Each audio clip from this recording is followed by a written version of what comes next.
Live. We're here. We're live and in color. Tough. It really was. We were in the wasn't phantoms. You were in the phantom zone for a few minutes there, brother, with the technical stuff. it? I know. I'm panicking.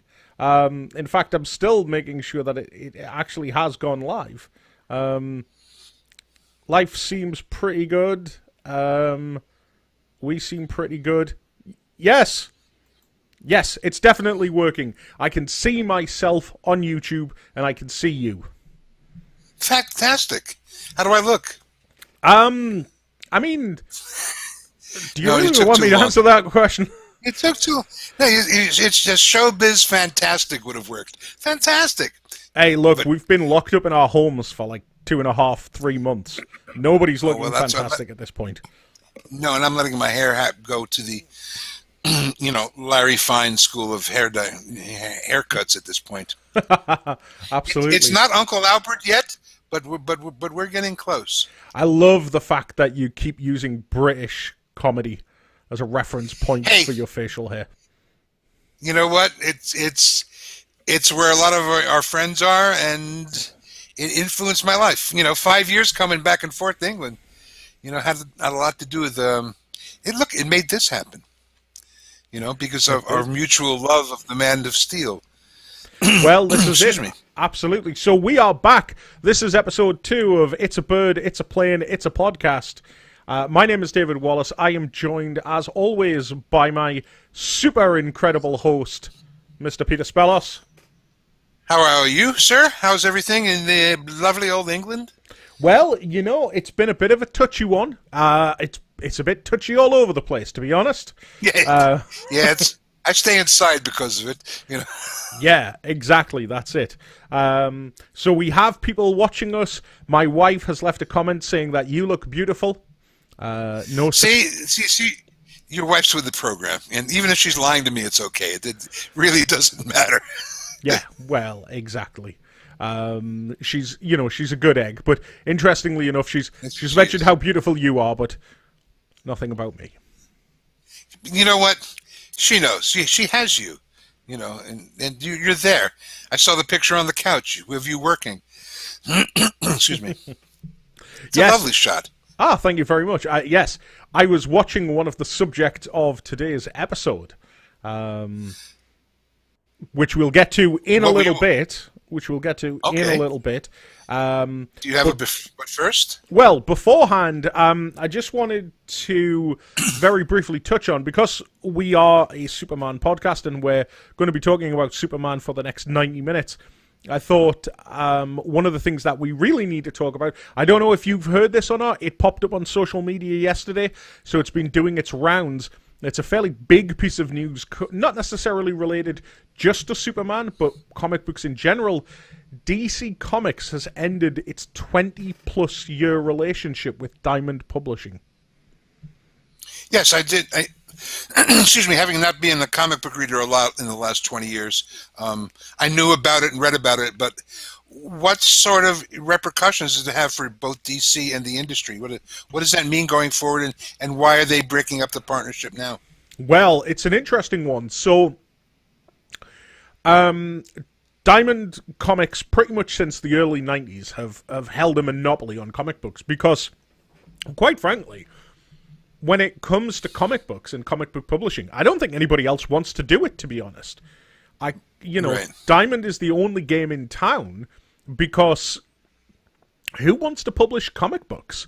Like, who wants the hassle of distributing comic books and getting them out there and things like that? This is a continuous job every single week, and you're trying to get these comics out globally. And I imagine that the comic, just looking at what happened when the COVID-19 pandemic hit, it just went to show just how much, this is a horrible way of phrasing this, but just how much on tenterhooks the comic book industry actually is. So at the beginning of this pandemic, Diamond basically said, right, we're ceasing all deliveries, and this is, I think, the important thing, is that Diamond, from what I understand, chose not to give the money that they owed to the companies. And Really? And there was some issues around that, and I think a lot of people quite rightly speculated it's because Diamond is literally operating on the barest of minimum profits, and of course, once your distributor says we're not doing anything, well, what's a big company like Warner Brothers, who is owned by AT&T, or Marvel, who is owned by Disney, what are they going to do? Well, DC made the first step, and DC said, right, well, we're going to partner with somebody else. And I think basically what's happened at this point is DC have been able to get their comics out. Normally comics would arrive on a Wednesday. DC have been releasing their comics now on a Tuesday. And I think DC have But are folks going to the stores right now, David? You know, I mean, they release them online, they release them digitally. Yeah. But, you know, are the mom and pop stores even surviving right now? I mean, that's the scary thing that I keep thinking about, is all these comic book stores with people, you know, who it's their love. That's why they're in that business. And if my buddy Stephen Freed's listening, I know he feels that way. Yeah. You know, what is the future for those people? You know, they're little libraries. They're sort of like very specific libraries. And yeah. So where does DC go, do you think? Well, DC has struck up a partnership deal with several different companies. So, obviously, the big one, Comixology, which is run by Amazon, which is obviously the digital side of things. There is another and then there are two companies, which one will be handling the monthly books, and the one company will be handling the trade paperbacks. And it'll be interesting to see what happens. I think it'll be... To be honest, it'll be fascinating to see what happens with Diamond. I think... So is DC ahead of the curve here? Is that what they're trying to get? Before we know what happens, they're making their decisions? I think it's probably come down to a simple case that DC have ended in negotiations with another organization. They've been able to get some of their books out, especially their trades and things like that, while this pandemic has been going on. Some comic book shops have been doing, you know, things like curbside pickups and stuff like that. You know, but yeah, absolutely. The comics are still coming out slowly and slowly. Diamond have now said, right, okay, we're going to reopen up. We're going to start the whole process again. And I think probably what's happened is here, they've had this discussion with DC, and DC have probably gotten better terms with you know this other organization, and DC have said, no, you know what, like, thanks very much, bye bye. You know, it's like a relationship. Yeah. In the fact, it's like, well, you know, I think we should see other people for a while just to try it out and see what happens, and you come back one to make up again, and the other person you saw you like better. Yeah. You know, and you never should have. If you wanted us here, you should have pursued us a little more. Yeah. You know, or at least, you know, I don't know any of this, David, you know, the behind the scenes of Diamond and the companies, of how comic books work. But I've seen it with Comixology over the last years. Everything is crossing over.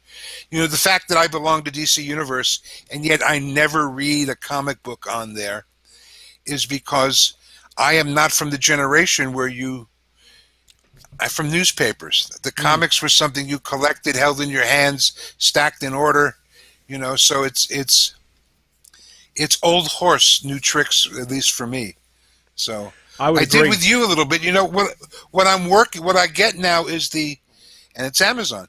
I get the anthologies. Mm-hmm. You know, I get the 6, 8, 12 comic book in a series, you know, the Crisis stuff, just to catch up the Justice League Internationals from the 80s. You know, all the JSA stuff that I adore. You know, I can kind of pigeonhole it and say, okay, here's 5 years I missed.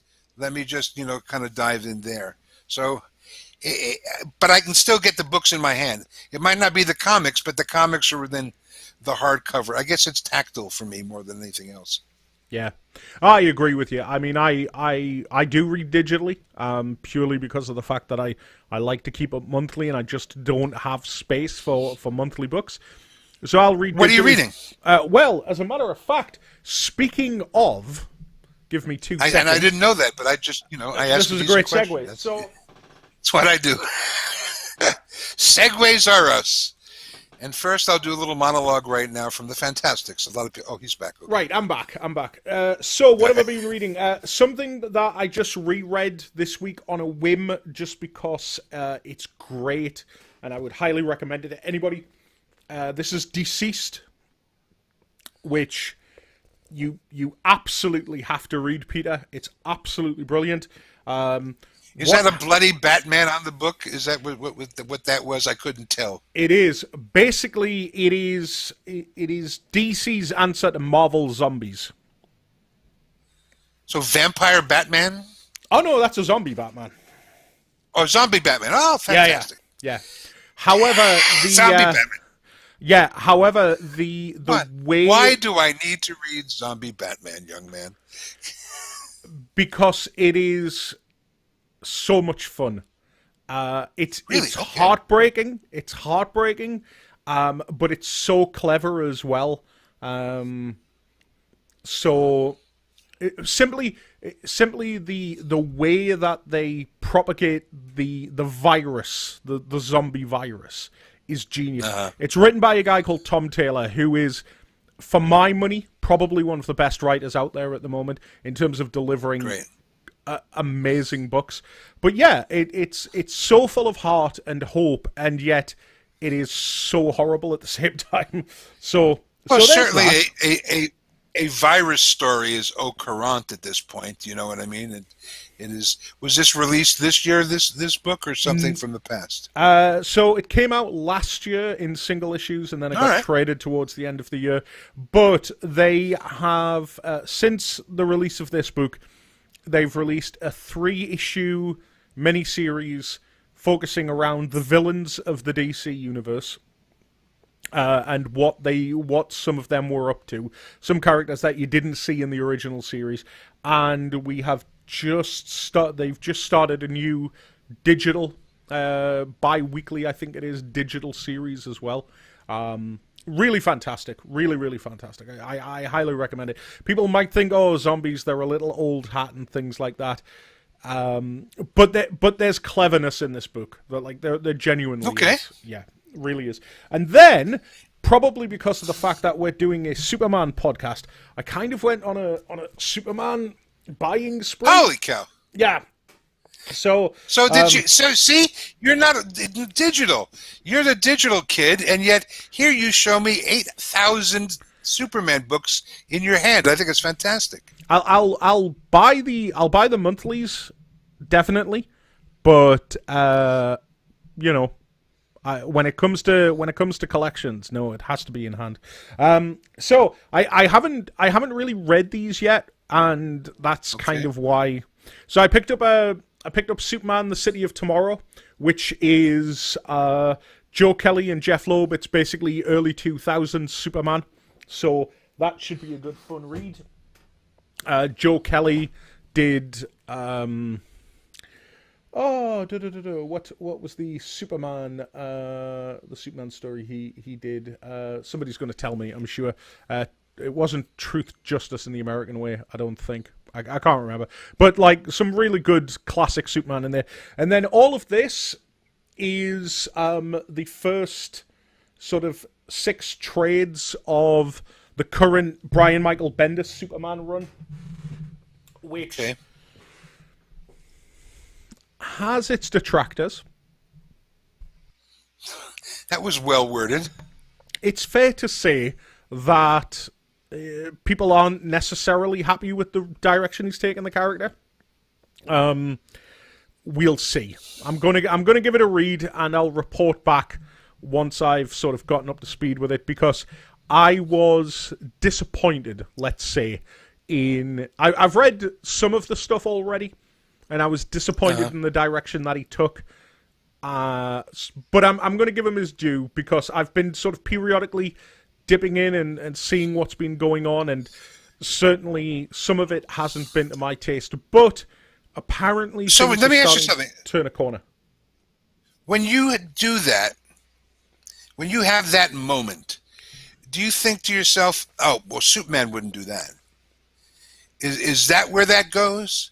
Or is it in this story is too weird? Or are you really hooking it into the character, thinking he's behaving not in a way that he's behaved before. No, you know I'm what? approaching this from an Yeah. acting and a directing standpoint.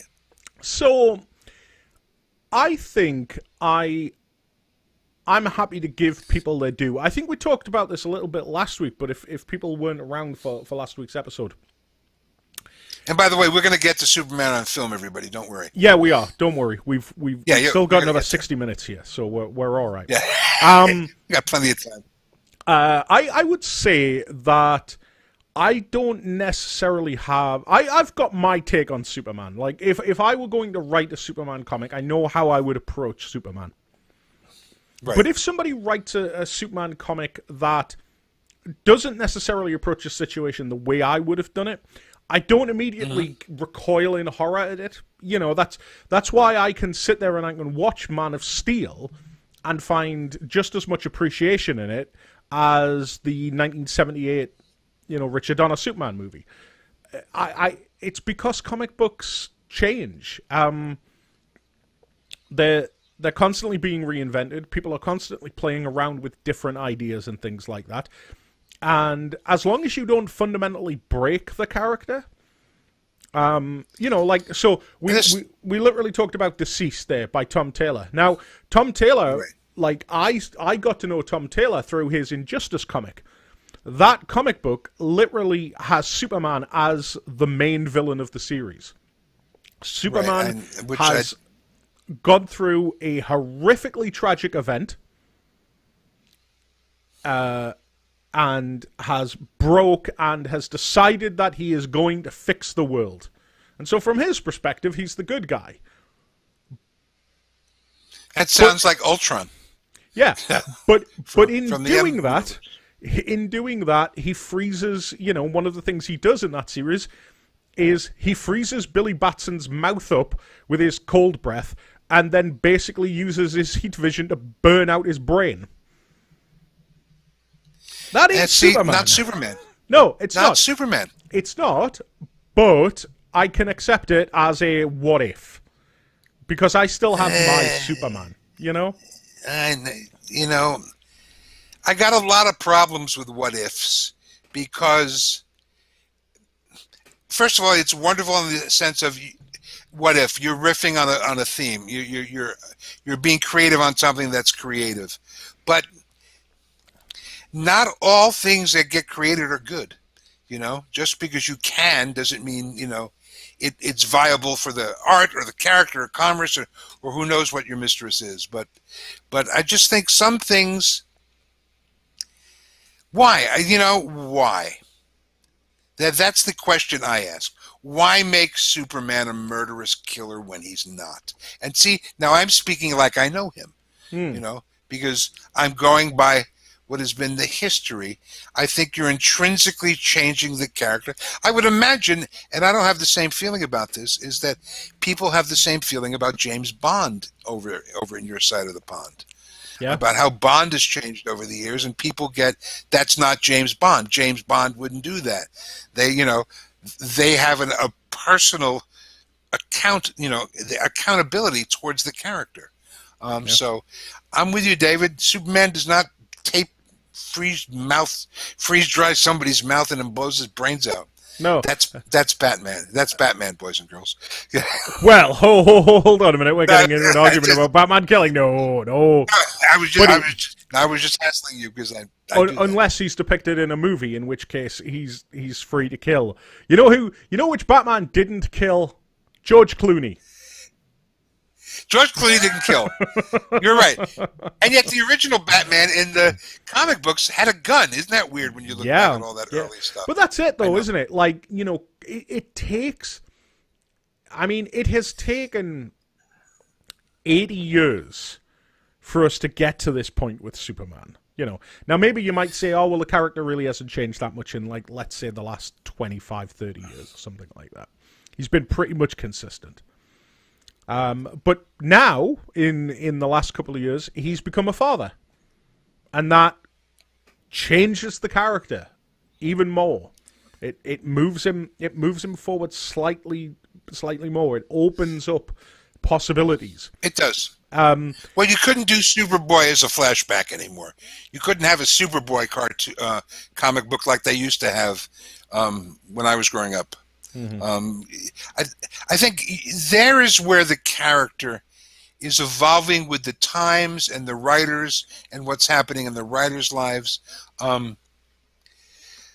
Superman with killing people with heat vision is not, to me, is not the character. It's like No. No, you can create that, but that doesn't mean it's of the oeuvre, of Superman. Yeah. Anyway, I mean, look at something like Smallville, for example. Okay, right. Smallville was the story of the journey of one kid to becoming Superman, and then Right. what did we find out last year on Crisis? He gave it up. That's right. Yeah, That's right. He gave it up to be Clark. Now, people would turn around and say, "Oh, well, that's anticlimactic. That's Superman wouldn't do that." And it's like, well, hold on a minute. Your Superman wouldn't. But if you've watched Smallville, he would absolutely do that. Like, because Right, you're being true to the character, the version of the character you created at that point. yeah, like Grace and I recently rewatched the pilot for Smallville, and like his argument in that very first episode is, "I would give anything to be normal." It's it's different interpretations of the character, and that's the good thing about a good fictional character. A good fictional character can be bent, he can be twisted, he can be molded, he can be turned into different shapes and stuff like that. But like a good piece of string, he just bounces back to his original shape. Right. And often, but he doesn't blow people's brains out with his heat vision. Yeah, you're really getting hung up on that, aren't you? I mean, I am. I really am. It was Billy Batson's, so technically it was a 12-year-old boy's brains he was blowing out as well. So Oh, that makes it even better. Yeah, I mean, technically I have no more. He was technically Shazam at the time, but still, like. Yeah. It's a whole different Superman world for me. What we're about to talk about is where I came on board. In fact, I didn't come on board first with the serials. I had as a kid, they showed a lot of the serials in the morning before the cartoons, but it wasn't those guys. It was Bronco Billy, and it was a lot of Western stuff, and obviously stuff I didn't know about, but they were the old serials that they were putting on. I was in a shop, and I saw, I don't remember, I must have been early 20s, I saw a magnet, at a gift shop. And it said, Superman versus the Mole Men. And I went, what the hell is that? and I had no clue. Now, I went back and found out that was the George Reeves, that was the third, but that wasn't the serial. No. That was the film they made. The serial that they made around the same time they were making the Batman was 1948 for Columbia Pictures. Mm-hmm. And they did 2 movies. And you know what? It wasn't it was the Atom Man versus Superman thing, fridge magnet that turned me on to it. Mm-hmm. And if you haven't watched it, it is certainly, I fell in love with those serials, with Commander Cody and the thing, which is what the Rocketeer is based on. Those serials were fun. And this original serial with Kurt Allen is campy. For those who are very young, you went to the movies, and before the movies, now they play commercials, but they would play cartoons, they would play a travelogue, they would play a newsreel, and they would play a serial. Because you went to the movies every week back in the day. The movies changed once a week. And the serial would get created, and they were cliffhangers. Lois is on the train tracks, and Superman can't get, and there's kryptonite in the office. And it was very, I don't know, David, campy, but in a great way. Yeah. It was the 40s. It was what, a decade from when the character was first created? So Superman arrives 1938. The first serial was 1948, I want to say. Yeah, was the very first one. Yeah, Yeah, 48, 47. I'm trying to get the year up here. It was 1948. Yeah, 1948. So Yeah. 10 years. Mm. And maybe if we fit the Fleischer cartoons in there, that was the only other version of Superman. I don't know if Superman started on the radio. Let me Yeah, he bring did. that up. He did. So the Superman radio show started beforehand, because a lot of I think I want to say that the sequel serial, which was Superman, what was Yeah, the it started. It started. I got the information. It started in 1942 and ran through 1949, Mhm. and then it shifted in the beginning of 50 and 51 to ABC. But it was a syndicated radio show at a WOR in New York. If any of old New York Channel 9, Let's Go Mets fans out there, but there was this beginning of Superman in whatever the media was of the times, but certainly it had never been portrayed on the screen before. And when you talk about that stuff, a couple of things come to my mind first. It was Noel Neill as Lois Lane, and we'll talk about the switch to that when it was the George Reeves movie. So, but it was very 40s. If you look at the stuff, even in the dress, it had that feel of great the 40s serials. And the series was directed by a guy by the name of Tommy Carr, who directed a lot of the first season episodes of The Adventures of Superman. It was something that was never been done before, and it was a tremendous success for them. They made a lot of money on it. It was very, very popular, and it really launched Noel Neill's career. You know, Kirk Allen was a movie actor who was, a leading man, but you probably couldn't name a Kirk Allen movie at this point. There he is, and he had the curl. I think the curl is really important, and it's really the look. I mean, that's a great picture of Superman. Very stoic, forthright. Just the beginnings of what the shaping. And I don't want to get political with this, but it was very a hero to bring people out of the malaise and out of poverty. He was a protector of the people at first. But it's fun stuff. You can get them, both of them. The first one was the first one, the Spider Lady. Again, Yeah, the Spider Lady was the Spider first Lady, one, yeah.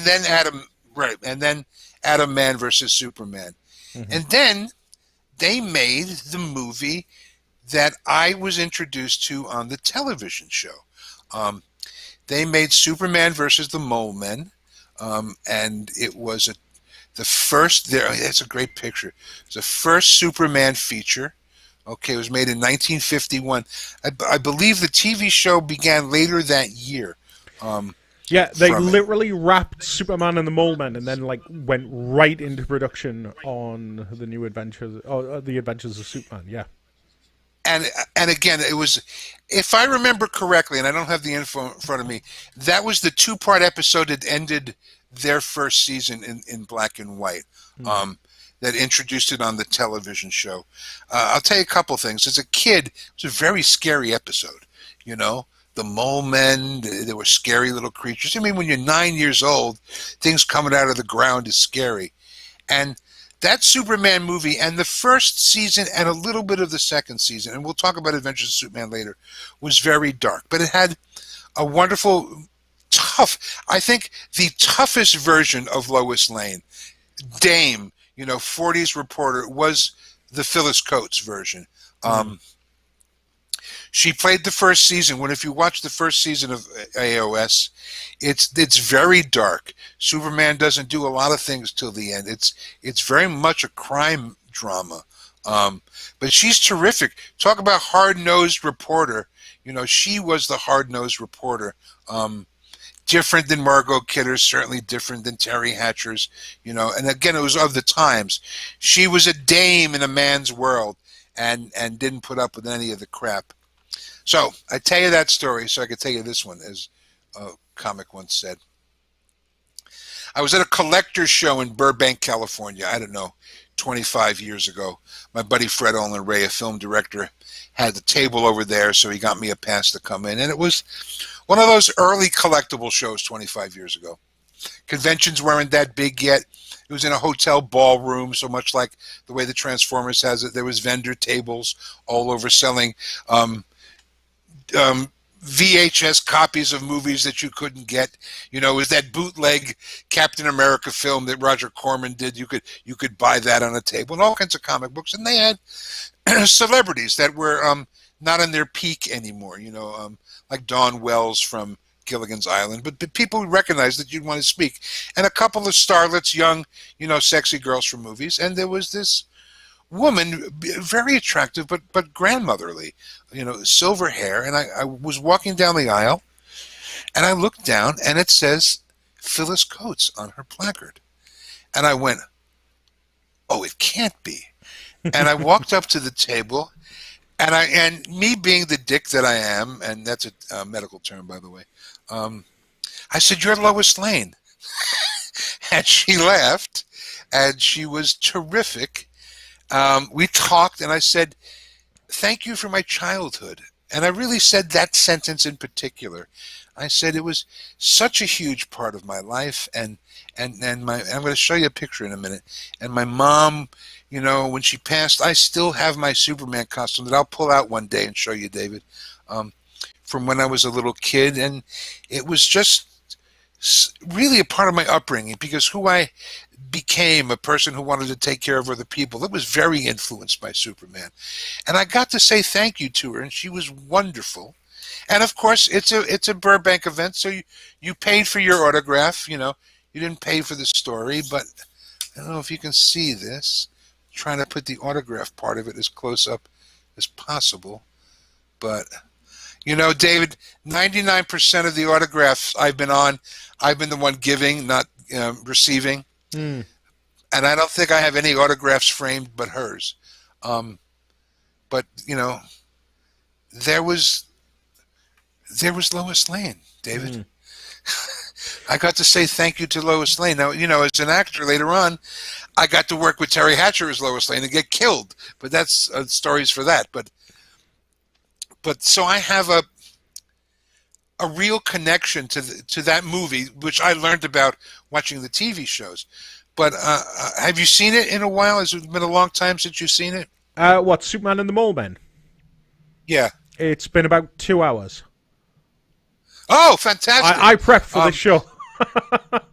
So the first thing you realize with the Mole Men, if you look very closely, that they have a Hoover or a deluxe vacuum cleaner is literally their weapon. Yes. And if you look at it, you can see it and go, holy shit, that is a vacuum cleaner. You know, I said shit. To a 6-year-old, it's a weapon from the middle of the earth. But it's a vacuum cleaner. It's really fabulous. So what did you go ahead? What did you take from all that, from seeing it again? How we're rambling. It's your turn to ramble. How absolutely Are you Alf? Can you see me? Hold on, I think we're back. Okay. I think we're back. I think we froze a little bit there. We're still here. Can you hear me? We're frozen. If you can hear me, Obi-Wan, you're my only hope. I've got you. Who's Okay. I've got you. You can hear me? Yeah, who's got? No, everything's frozen. So if you can hear me online, no, David, I see you now. Yes, You're moving. I'm just making sure that our audience has got us, which Okay. I think we.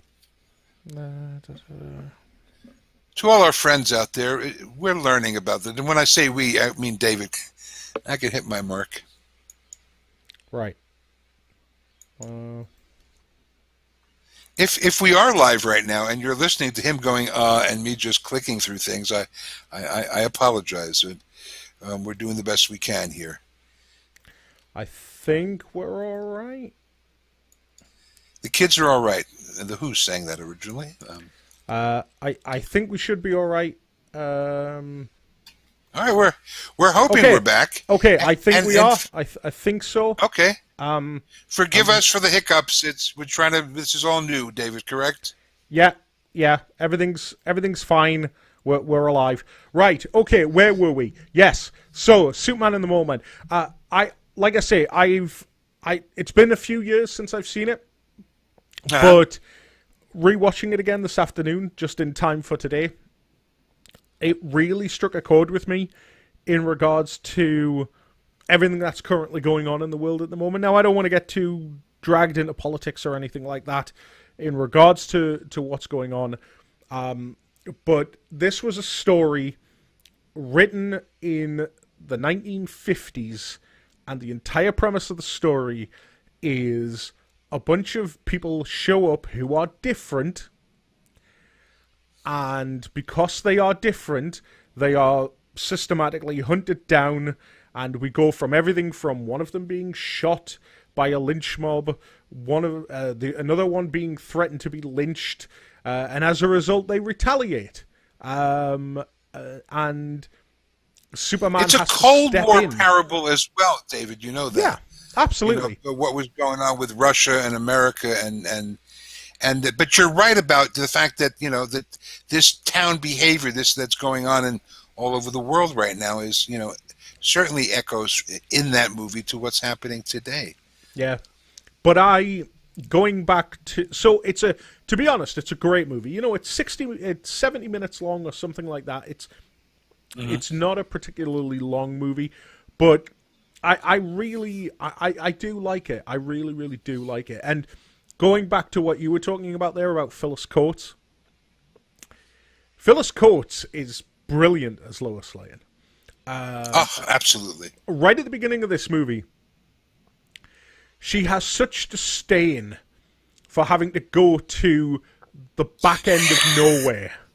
Because Absolutely. She's Lois Lane. She's the city girl, She comes from the greatest city in the world, Metropolis. And she has to, and all of that. And Clark's kind of the voice of reason. Clark's there as like, look, Lois, something... And that is the setup for the Adventures of Superman. It is always, look, Lois, I promise and you we get a something's lot going of to Clark happen. and Lois in this movie, too. We do, It's just not a lot of Superman, a lot of Clark and Lois. Yeah, yeah. You know what? It's funny. Not necessarily in regards to this, but the Adventures of Superman and a show that would come many, many years later, again, which you're... Hello, hopefully...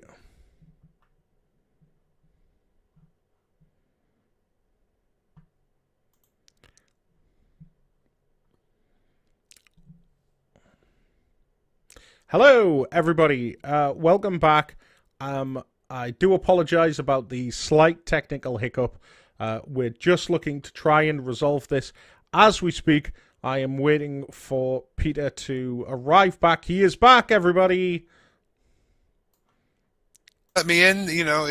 I think the universe every once in a while goes, will you just please shut up for 5 minutes? So I think that's what happened. I am here. You're back. And there I am. I'm back. We're working all this stuff out. We're just a couple of Superman fans, boys and girls. And hi, Julia. I know you're listening, Julia. And I don't have to say which Julia I'm talking about. My future ex-wife, as I once called her when I met her at TF Nation.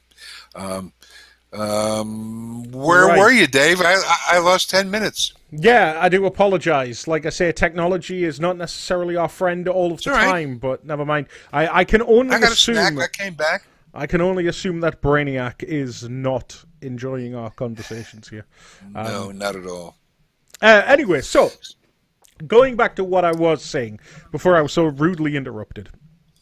Phyllis Coates is a great Lois Lane. Really, she is. Obviously, Noelle Neal was the first Lois Lane, and Noelle would take over from Phyllis after, I think, was it season 1 or season 2 of The Adventures of Superman? Season 2 she took over, which was still a black and white season. Yeah. You know what? Do you remember the comics? I was early on when I was a kid where the comics changed, the comic code thing happened, and all the Superman comics became loving. You Mm-hmm. know, Superman's best pal, Jimmy Olsen, Superman's girlfriend, Lois Lane, and they were all these fantasy stories. I think Noel Neal, they created, was that Lois Lane. Mm-hmm. Was the fantasy, I'm going to marry Superman, Lois Lane for the character. Phyllis Coates was the reporter, was the Yeah. Lois Lane that we think Margot Kidder did too.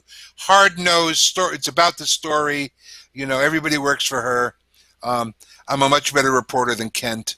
And there was an edge to her that as a little kid that I didn't understand, but as I got older and appreciated and met her as an older woman, I thought was just terrific. She is, God, I don't want to say my favorite Lois because that's a whole show by itself. Oh, that's it. Yeah, that probably is. Yeah. Yeah, that is. But I would say she is certainly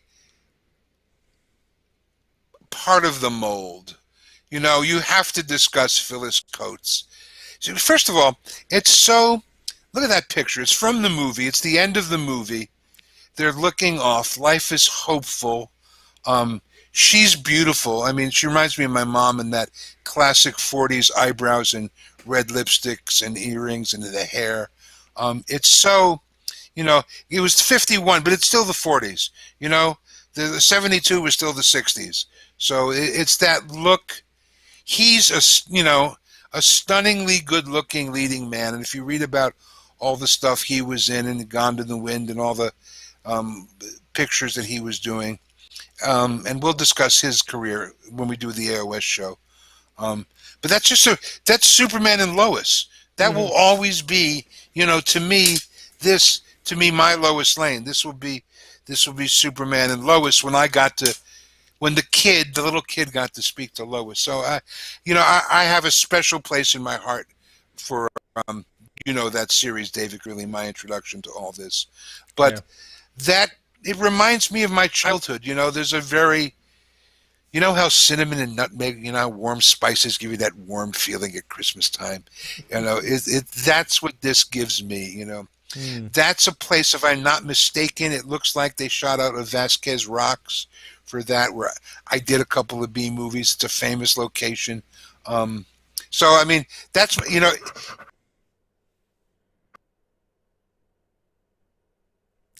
He's gone again, hasn't he?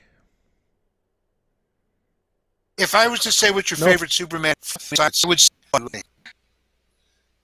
am I here? Am I back? You're still there. You're still there. Do apologize. Good. But I'm saying, if there was a favorite photo of Superman and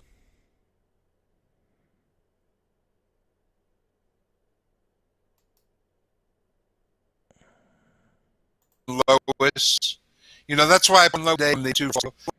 It's funny, and it's Brainiac's fault, and you know, I know it is. David, you blinked, David. I'm just saying. Oh, we are really struggling. Oh, why does technology? This photo is right. There, am I back? Am I back? Is it here? Am I here? You're here. Maybe if I stop talking, things will work out. Yeah, maybe. Technology. It's not the best. No, it's not our friend always. So you were saying photographs. There, you know, iconic. You know, Superman and Lois. It's interesting, you know. Obviously, we're talking about the serials, and obviously we briefly touched on Kirk Allen there, and obviously we're now talking about George Reeves. The movie, yeah, specifically, yeah. I think, you know, it's interesting. I always found that I think Kirk Allen had a better take on the difference between Clark and Superman than George did. I think George appealed. I think his performance, I think, was very similar to that of Dean Cain's, which was that, you know, both Clark and Superman were both very competent people. Yes. You know, Chris Reeve would play the bumbling one, and to an extent, I think Kirk Allen played that as well. I think he had a bit more of a You're right. rubbery face. But what I always kind of liked about George's performance, and it's embedded in his performance, even in this movie, is that he always does that slip. There's always some point in the episode or something like that where he slips up and he's like, oh, like, you know, oh, that's right, I'm Superman, kids. And I always loved that about his performance. In this one, he breaks the fourth wall in episodes where he winks to the camera. Yeah, you know, yeah, like absolutely. to the kids, like, kids, it's our secret, kids. Yeah, and I always liked that. I always thought that was a nice touch. Interestingly enough, I don't know if you ever knew this or not. What? But it's something that I always loved about the Kirk Allen serials. Have you ever watched the credits for a Kirk Allen serial and paid attention to them? Perhaps. I mean, it's been a long time since I've seen them. Do you know that Kirk Allen was never credited in any of the serials? See, that's brilliant. Because they didn't get Kirk Allen. They got Superman. That's correct. Yeah. That's brilliant. See, that's for the kids. That's what movies supposed to be like. You know, it takes you away, and Clark always, I don't know, Lois, it just might happen. And he'd smile, and the music would build to a crescendo, and the end credits for The Adventures of Superman, and Clark would wink. You know, and there is the argument. He played such a classy, good-looking... He was a really good-looking man. I keep harping on that. But he was a leading man. I'm sure when we get to the movie, and we might need a whole show in itself on Superman 78, but Chris Reeves' Clark Kent, the bumbling Kent with the oversized glasses, and like in Superman 2 when he makes the transformation just by moving the glasses, he was terrific. You know, played the comedy. The fact that they homage him, the bullet moment in that movie in Wonder Woman, you know, in the alley, the same way that with Clark and Lois, I just think is an homage to Chris in that film. But yeah, the Clarks. See, I think there's a whole episode on the Clarks. I think there's a whole episode on the Loises. And you already started the discussion about the Perrys online, you know. Yeah. But because everybody comes to this character differently, and everybody comes to it at a different time. You know, there's probably people listening that are looking at this black and white photo that are Superman fans, but they're young, might have no clue what I'm talking about and who these people are. Yeah. No, you're absolutely right. I don't think anybody ever did it better than Christopher Reeve. That scene, in fact, I don't have the video, but this should give people a brief idea of what it is we're talking about here. In the Niagara Falls scene at the beginning of the movie. I was referring to the scene in Superman 1 when he's in the apartment. Oh, right, the apartment. Right, when she turns. They are two different people. Well, you can from an acting coaching standpoint, look at the body. His center is different. How he's carrying himself. Certainly, they did a little bit with the hair, but the neck. I mean, it's a different physical person. Yeah, it's just, you know, talking about crimes of crimes. You know, a student of mine said today, and because and she is, I don't know how knowledgeable it is in Superman, but she knew of this about. She says, "Are you going to talk about the Superman curse? You know, for the actress who plays Superman?"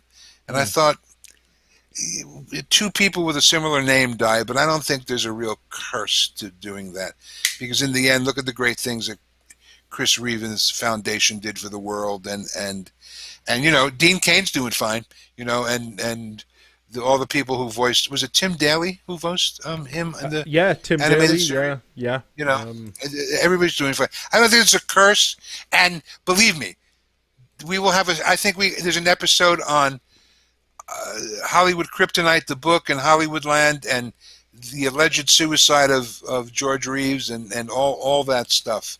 But I know we spent a little extra time on this movie rather than the Kirk Alyn, but I think this is the introduction to a lot of people, certainly of my generation, of Clark and Lois. Yeah, you know, I mean, the serials are definitely worth tracking down.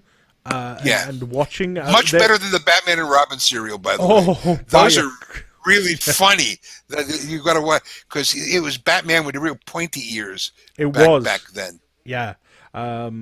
So you know, I mean, there's this has been reported on and talked about many times before, but obviously the Kirk Alyn stuff, it did some interesting things. For example, he never actually flew in the Kirk Alyn serial. It was always a cartoon of Superman flying. It was the cartoon, yep. Yeah. So George Reeves was the first Superman to fly. Interestingly enough, however, if you watch Superman and the Mole Men, you don't actually see him fly. You see a lot of aerial shots. And runs. He runs and stuff. And there's one shot where he catches one of the Mole Men as they fall off the dam. But if you freeze frame it and look at it, it is a cartoon that they've slipped in there. It's animated. You can see it. But it's not until the show that he actually flies, you know, and he would do the leaps and all of that stuff, you know, and it's very crude. But as you said, you know, these serials, they were made on a shoestring budget, and it was 1951. There was no TV. Was 7, 8 years old. You know, it's amazing that this occurred for 6 seasons as it was, and they got weirder as the seasons went along. But you know, they did. You know, when it got to Professor Periwinkle and all that crazy stuff, and but this stuff was drama. This stuff was, you know, terrific. I love this movie, and certainly. That version of the character, like we were talking about, is so of the time, you know. Truth, justice, and the American way. They don't even say that anymore in the movies because they don't want it to be American way. They want it to be a global thing, and it's understandable. The world is different, you know. We always used to get crap from the world, but saying that we had the World Series of baseball. What do you mean it's the World Series? You only play people in your own country, you know. So.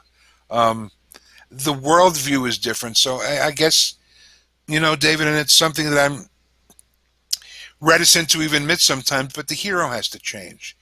You know, I hate when the hero changes so much that it's unrecognizable, like, you know, heat vision blowing up people's brains, but he has to become a father.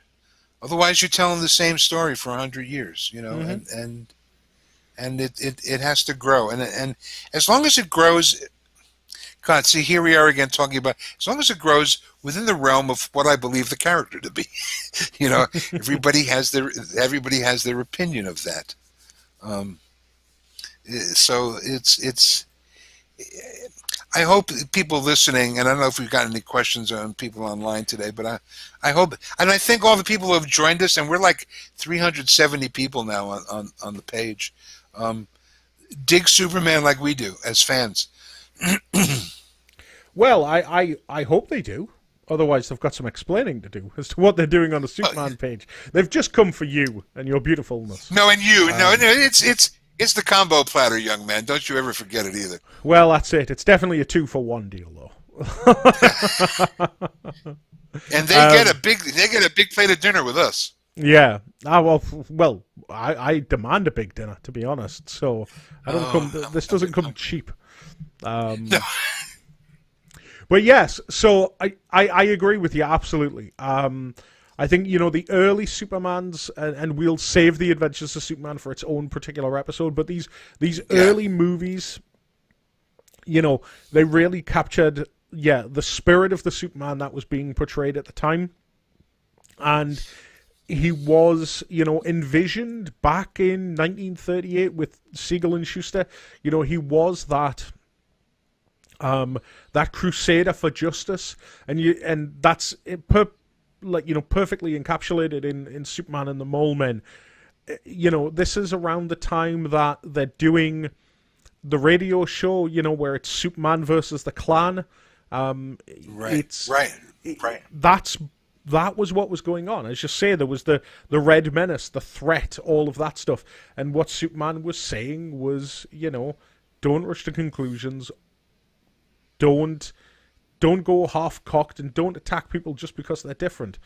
And that is a truer message today in 2020 as it was in 1950 or 1951 when that movie came out, and it stands the test of time. I really do believe that. I think it's a great Superman movie. Yes, it doesn't have special effects. Yes, he's not. But it's a film noir movie, David. You understand when it's being made in Hollywood too.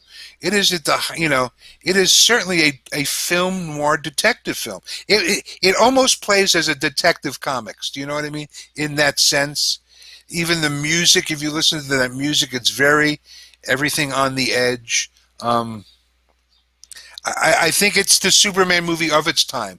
I don't think they could have made the picture. Chris Reeves was the comic book Superman. I think George Reeves was the Hollywood version of the character that got created, because of the color, because of the black and white too. I think at least in my mind that aided to it. It's a very noir, even in the music. It has that feel as a detective piece. Yeah, I would agree. Lois was an investigative reporter. That's really what her job was. She wasn't doing the flower shows, as she said in one movie.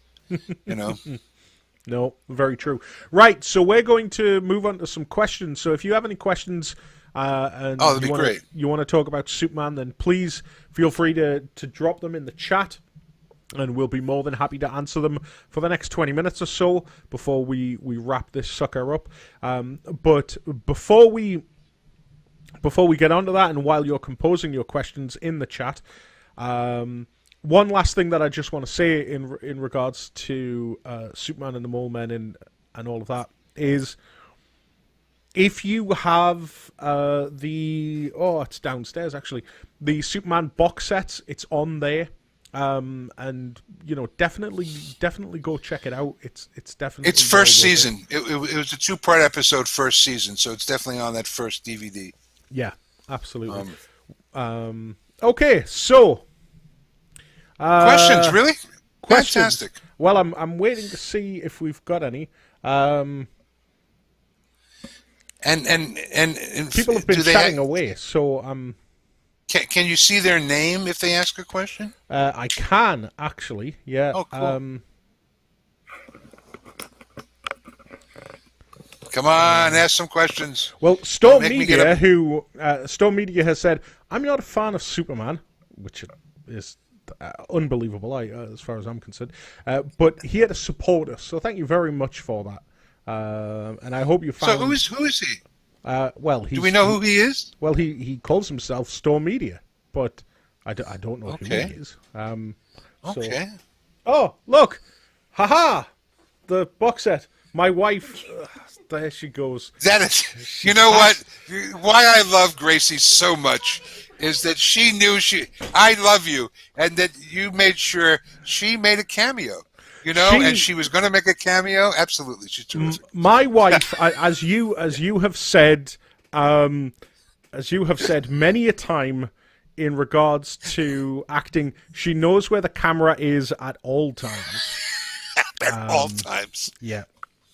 One of my favorite pictures of the Improvicons is her photobombing it. Okay, it's just fantastic.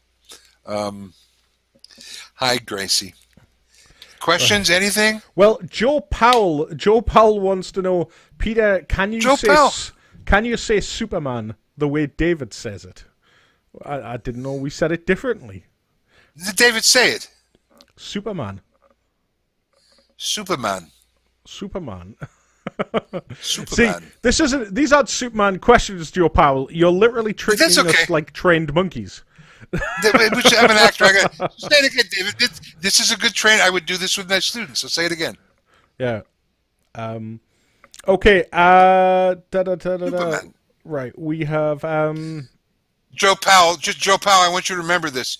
You're in my class in a couple weeks, so just remember that I'm your mentor when I have to abuse you in improv class like I did David. Well, Mr. Powell adds, which is your favorite animated Superman movie? I mean, we can do a whole episode on animated Superman movies, but is there any particular one that immediately springs out to you? I have to pull them all up right now because I like the New Frontier, but it's not a Superman movie. Mm-hmm. Mm-hmm. What's yours, David? While I pull out figuring out mine. I mean, pound for pound.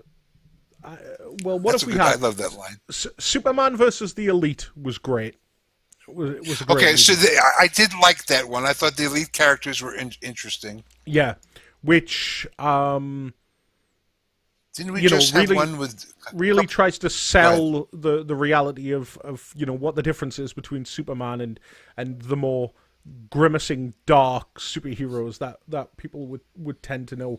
But actually, the new release that they just did of the Death of Superman was actually really good. The Death of Superman one was really good. The sequel, The Reign of the Supermen, where they brought Reign of the Supermen. That dropped the ball, I feel. But the Death of Superman movie was really good. The Red Sun, the Superman Red Sun movie, and then you get him in all these other Justice League movies and Justice League versus Teen Titans, and again, I'm trying to think whatever Justice League War, Superman Unbound. I didn't see. The JLA. Yeah, this. Joe. I think I like the animated version more because I just think the Clark Lois relationship in there is fantastic. Mm-hmm. But I liked Justice League War a little bit, but I haven't seen the Death of Superman. And if you listened to the show last week, you know my feelings about killing Superman. So and the Reign of the Superman, if I remember in the comics, is what came out of the Death of Superman.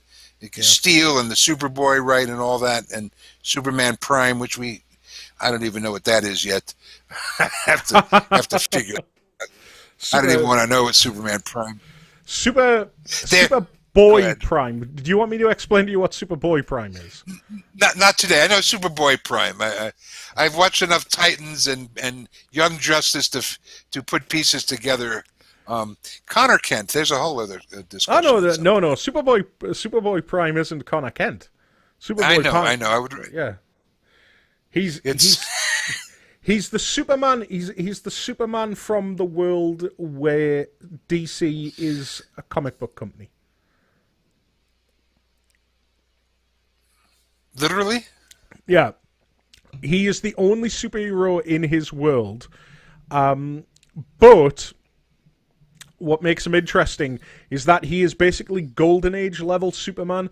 So he is the kind of Superman that just sort of blows suns out and with a breath and moves planets It's just around. a kid with a little blue glasses. No, he's Superboy in the Superboy costume and stuff. The only problem is he is the idealistic truth, justice, and the American way. Like, he is the G. Willikers, like, let's do it and all of that stuff. The problem is he's incredibly naive, and when he runs into reality, he kind of snaps. And imagine what happens when somebody with Golden Age version of Superman's powers snaps. Right. It doesn't go well for him. But I think that this generation wants to see that more than my generation does. They want to see the evil. What if Superman went berserk? What if Superman? Yeah. What if? There we are talking about the what ifs again. Thank you, David. Yeah, no, don't worry about it. I mean, the good news is that they at least tank him into a red sun. So there you go. I like the confirmation. Yeah, he gets his comeuppance. Truth, justice in the American way. Yeah.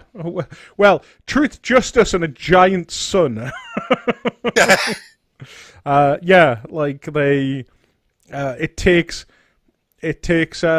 current Superman, Golden Age Superman, and they basically ram Superboy Prime through a red sun. That takes him down.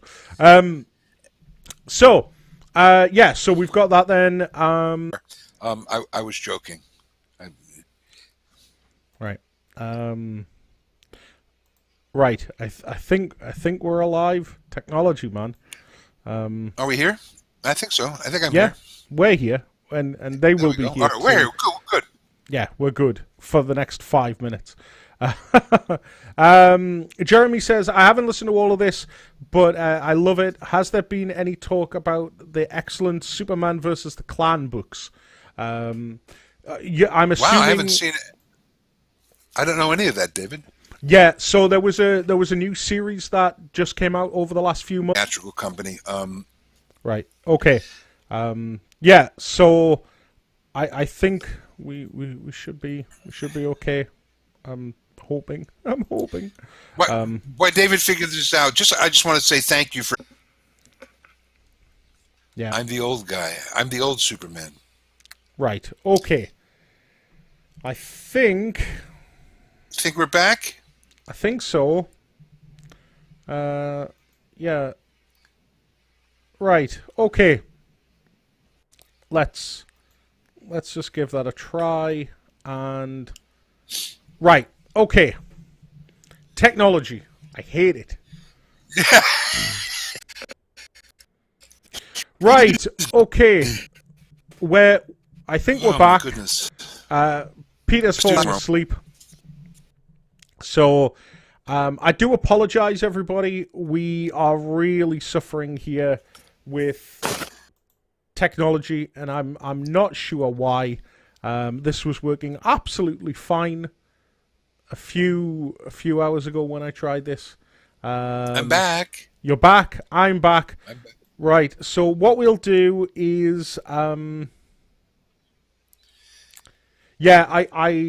I think I've dropped the quality down a little bit in order to try and salvage. Okay. So, right, let's assume that this is going to work for 5 more minutes, and try. Right. Okay. No, I hear you, Rosen. Yeah. Okay then. I'm not moving. Right. Are you still there? I'm going to assume that's a no. Am I? Nope. Can you see me? I can see you. I can hear you too. Nope. Ladies and gentlemen, this has. Can you see me? Can you hear me? Yes, I can. You can, because I'm not moving in that picture. My screen's frozen. Oh dear. Right. You're okay. frozen in your picture, so that's why it looks like you're not there. So we're both frozen. Oh, there we go. Nope. Yeah. Right. I think what we need to do is we like Superman with Zod in his hands. We need to kill this thing before it gets out of hand. Absolutely. We'll be back next week. We'll hopefully be back next. Hopefully, we'll be back next week. Well, you can join us live, but we might not be able to. We'll figure this out. We will. Thank you for being a part of this, everybody. We really enjoy it. Yeah. We hope you enjoy it too. And we'll read the comments. You know, if you want to comment about what you heard today, please feel free. And if you do, if this does make it to YouTube somehow, let us know what you liked and let us know what you didn't. It's always good to know. Liked YouTube, didn't like technology. That's going to be my comment. Just copy and paste. I agree. So, you know what the problem is we're about to say goodbye now, and it looks like everything's working fine. Of course, that's all. There's the irony. It's Murphy's Law. That's what it is. It is Brainiac. You were right the first time. Yeah, exactly. I think so. So, but right. Say thank goodbye. You again, my friend. Say goodbye, Peter. But goodbye, Peter. All right. Thank you all for tuning in, and thank you for bearing with us during these small technical difficulties. We will be back next week, and we will hopefully be Brainiac free. Fingers crossed, anyway. Yeah. Take care, everybody. Thank you.